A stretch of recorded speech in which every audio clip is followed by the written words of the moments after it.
বৌদি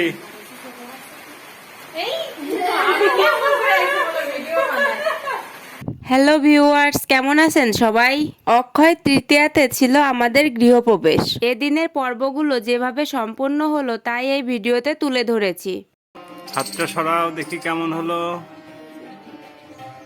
দারুণ হয়েছে। হ্যাঁ আসলেই। ঘরের ভিতরে অনেক চাকি। চলো দেখে আসি। আসো। এই জায়গা ওই যে এই যে অনেক আয়োজন।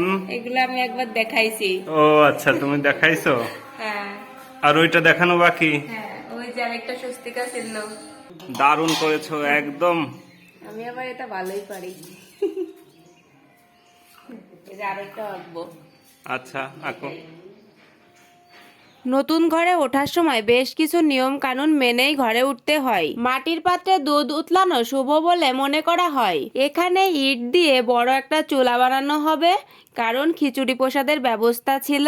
এই জন্য আমার বাবা একাই আস্তে আস্তে করে ইটগুলো তুলে নিয়ে আসছে। উঠানে ইটগুলো পাতা ছিল, অনেকগুলো ইট দরকার হবে চুলা বানানোর জন্য। এদিকে দুই কাকি তরকারিগুলো রেডি করে ফেলছে। আমাদের এই প্রতিবেশী কাকি খিচুড়িটা রান্না করবে। আমার বড় মামি শাশুড়ি চৌরি রান্না করছেন। এটাকে আমরা চৌরি বলে থাকি, পুরোহিতগণ আবার এটাকে চড়ু বলেন। এটার স্বাদ খুব সুস্বাদু হয়। দুধ ক্রমশ উতলে উঠছে। এই উতলে ওঠা দুধের কিছু অংশ সংগ্রহ করে তামার পাত্রে নেওয়া হচ্ছে।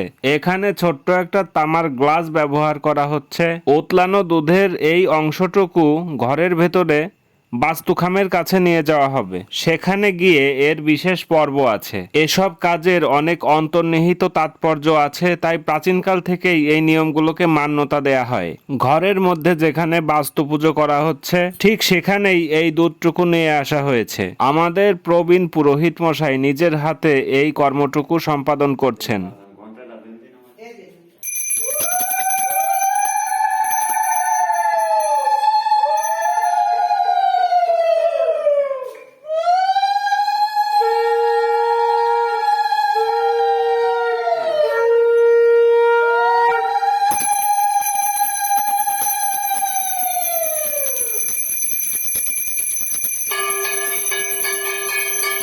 এবার মাটির পাত্রের বাকি দুধটুকু দিয়ে চৌরি পাক সম্পন্ন হবে। এই তো হয়ে গেছে। দা আমার কাছ দা, আমি নিয়ে যাচ্ছি। এই যে আমার শাশুড়ি মা চৌরিটা ভিতরে নিয়ে আসলেন। দেখো এখন পড়তেইছে, ওই যে হইলো একটু মাটিরটা তো কি হয়।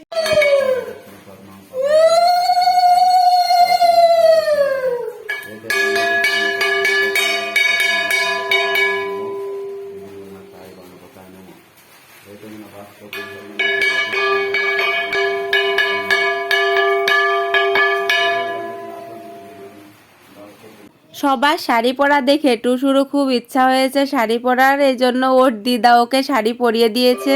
আমিও শাড়ি পরে নিয়েছি। কেমন লাগছে আমাকে সবাই কিন্তু একটু জানাবেন। এর মধ্যে বাল্লুও ধুতিও পাঞ্জাবি থাকি ও চাদর পরে বিভিন্ন স্টাইল দিচ্ছে। আমি তো স্টাইল দেখে অবাক। আমার পোজগুলো কেমন হয়েছে ভিউয়ার্স?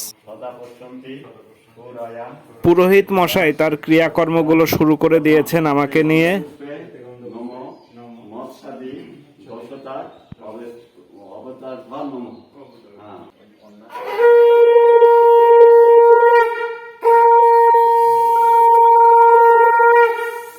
এবার ঘরের চারদিক ঘুরে আসতে হবে। এখান থেকে শুরু করছি।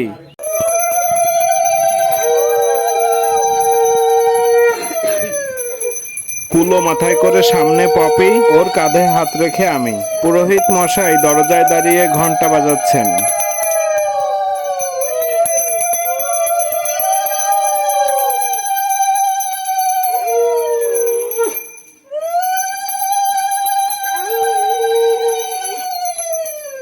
এই যে সকলের সাথে টুসুও অংশ নিয়েছে। সবার সাথে থাকতে পেরে ওর খুব আনন্দ।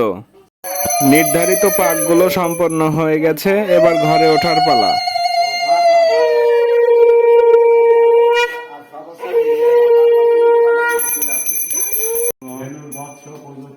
ধনুর্বৎস প্রযুক্ত বিশ্বগজতুরোগা দক্ষিণাবর্তবর্ণী দিব্য স্ত্রী পূর্ণকম্ভা দধিমতি রজতম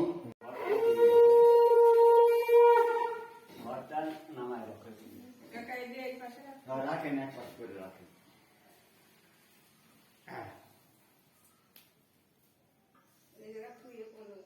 হ্যাঁ, এবারে কুটাকুটি এগুলো নিয়ে আসেন।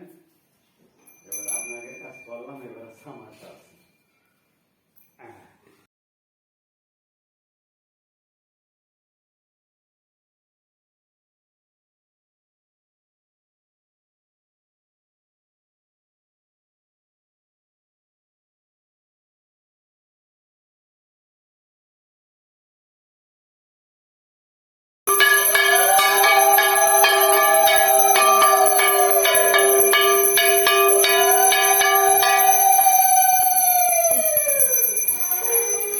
ছোট্ট বউ।